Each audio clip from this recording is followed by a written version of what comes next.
The guns went silent in 1918, but for Germany, a new war had just begun.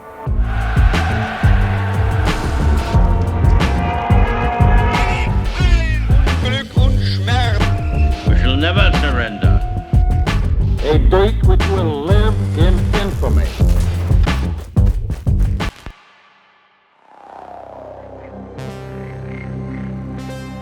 It's 1918. Germany is on the retreat and starving due to blockades. The Allies, consisting of Italy, the United States, France, Great Britain, were pushing back hard on the Western Front. On November 9th, 1918, Kaiser Wilhelm II fled to the Netherlands, and an armistice was signed 2 days later by civilian leaders. The terms of the armistice required that Germany had to evacuate all occupied territory, give up all of their weapons, and accept occupation of the Rhineland. With the monarchy now gone, the Social Democrats of Germany put together a provisional government called the Weimar Republic. Now, I'll break down the Weimar Republic in a minute, but first I want to talk about what happened post-war, where the Allies met in Paris and discussed peace terms. Now, I find the Treaty of Versailles to be very interesting because there's so many parties involved, so many countries that were involved in the war, and they had so many conflicting interests that it was bound that nobody was going to get exactly what they wanted. I want to look at the three main nations of the Paris Conference and see what their goals were going into the Treaty of Versailles. So first you have France, and France suffered immense loss after the war. They had almost 1.4 million soldiers that died, and a lot of the fighting was on their territory. So they were very bitter towards the Germans, and you could see this in the approach that they took in creating the Treaty of Versailles. George Clemenceau, the leader of France at the time, had seen Germany invaded twice in the last 50 years, and he wanted to make sure that that couldn't happen ever again. So his goals were to cripple the German economy and military. He also wanted to retrieve land like Alsace-Lorraine. He demanded harsh reparations and wanted the Rhineland to be completely demilitarized to act as a buffer zone between France and Germany.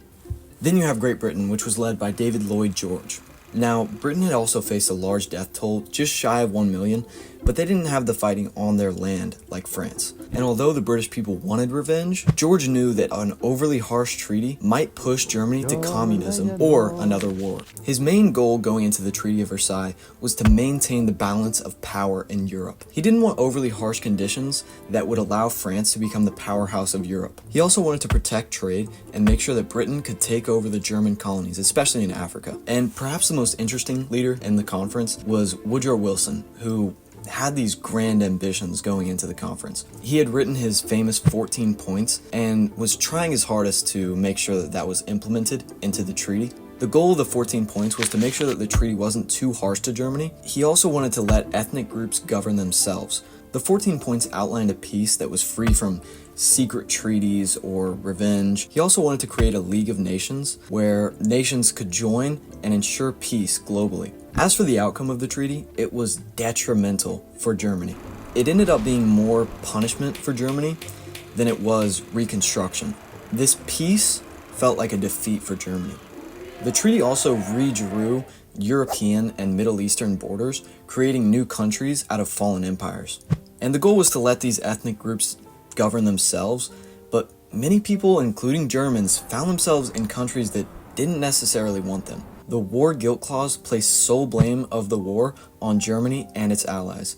Germany also had to pay an estimated 132 million gold marks, which is equivalent to 400 billion US dollars today. Land was returned to France, and Germany had to accept the terms of no military that exceeded 100,000 men. That also meant no tanks, air force, or submarines. And along with this demilitarization, the Rhineland was completely demilitarized to act as a buffer zone between France and Germany. As you can see, France kind of got the best of this because they had a lot of negotiating power going into this. The treaty also gave birth to the League of Nations, which was Woodrow Wilson's idea, but ironically the US wouldn't end up joining due to the Senate rejecting it. The US instead signed a separate peace treaty called the Treaty of Berlin, which ended hostilities and restored relations without joining the League of Nations. So back to the Weimar Republic. This was the first democratic government in Germany, and from its inception it was already seen as a sign of surrender and weakness. After Wilhelm II fled,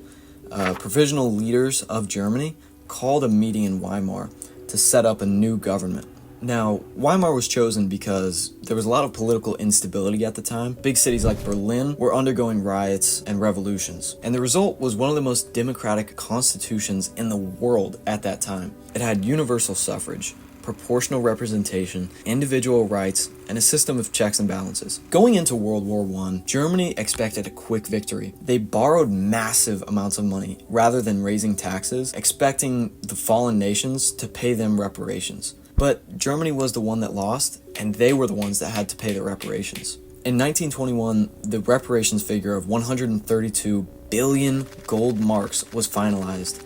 Germany was already struggling to pay, with industry failing, and they defaulted on their payments. France believed that this was a deliberate sabotage, as they relied on this money to rebuild France. In retaliation, in January of 1923, France and Belgium invaded the Ruhr Valley, which was the industrial heart of Germany. 60,000 troops marched into the Ruhr Valley, which was rich in steel and coal production. Germany had no response to this, as they weren't allowed to have a military, and they encouraged their workers to peacefully protest. So, workers refused to cooperate with the invaders, and Germany's way of rewarding them was to print more money and pay them. But in doing so, this created one of the worst cases of hyperinflation throughout all of history. Factory output stopped, transportation was shut down, and many workers were deported or arrested by France. Just to give you an idea of how bad hyperinflation got, in 1918, a loaf of bread that cost 0.63 marks would cost 200 billion marks in 1923. France's occupation of Germany was politically explosive. Many nations condemned this act, knowing it would cause instability, and Germany was once again humiliated. In response to this crisis, the Reparations Committee, which was a branch created by the Treaty of Versailles, responded to this by creating a new committee led by banker and future vice president Charles G. Dawes. By this point, the US had still not signed the Treaty of Versailles, but they were acting as mediator for a few reasons. They were the only country that was stable enough economically to loan Germany money at that time. And the US was invested in recovery and global stability with bankers and politicians alike. The main things that the Dawes Plan set out to do was to reduce payments initially and increase them as Germany recovered. Germany had received an initial loan of 800 million gold marks by the US, mostly from American banks. The United States is spending $200 million a year in supporting the German economy. The loans would continue, but this made Germany reliant on the US, and the occupation of the Ruhr Valley also came to an end. A new currency was put into place called the Rentenmark, and things looked good with business and industry returning to Germany. 1924 to 1929 is actually referred to as the Golden Twenties in Germany.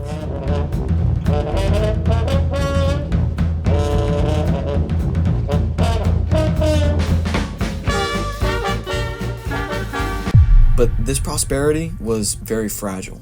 Culture and industry soared, unemployment fell, and things were looking good. Germany even joined the League of Nations in 1926, which kind of symbolized a global reintegration. During this time, Germany became one of the most technologically advanced nations in the world, and places like Berlin drew comparisons to cultural hubs at the time, like New York and Paris. But while urban centers prospered, the countryside remained poor, and they resented the decadent city life. Now, before we move on, I want to give you a sense of the political climate that was going on.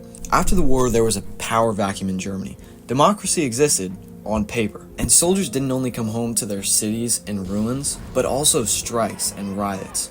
There was a communist uprising in Berlin called the Spartacus Revolution. The government knew that this was a problem, so they hired the Freikorps, which was a group of veterans, and they put down the situation violently. The Freikorps soon turned their rage to the Weimar Republic, who they called the November Criminals. Between 1919 and 1923, right-wing cells assassinated over 350 politicians and intellectuals. The courts, consisting of conservative judges, were very lenient. Killing the Republic came with little risk. When Berlin ordered 2 Freikorps brigades to be disbanded in 1920, they instead marched on the capital.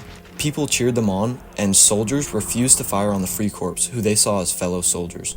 This is where Hitler enters the story. In 1919, fringe parties gathered in Munich beer halls, and German officials got worried. They sent an army informant, Adolf Hitler, to attend the tiny German Workers' Party, and while monitoring the group, he found himself intrigued and aligned with the ideas, and ended up giving a speech himself. He blamed the Jews, Marxists, Democrats, and Treaty of Versailles for the German crisis. The leaders of the party were impressed, and they invited Adolf Hitler to become the 55th member of the German Workers' Party. Now, Hitler had no education or money to his name, but he was very charismatic.